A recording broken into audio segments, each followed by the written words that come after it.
يا جدع والله زي ما بقول لك كده، لا يصح الا الصحيح.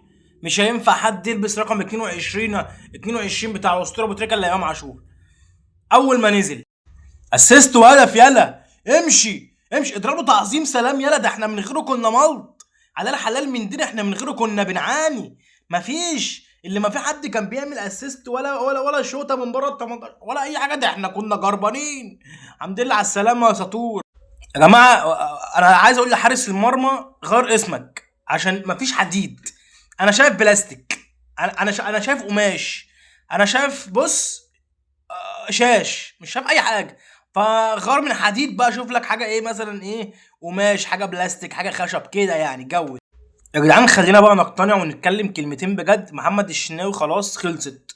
خلاص خلصت، وادينا شفنا سرعه رد فعل مصطفى شوبير لما نزل وشال كورتين مؤكدين. خلاص الشناوي بيصد كرة كل 10 مواسم معانا بعد ما عدى ال 35. فخلاص بقى مستوى، انا بقيت اتعب، عيني بقت تدمع لما بشوف الشناوي في الجون. فخلاص كفايه لحد كده بجد.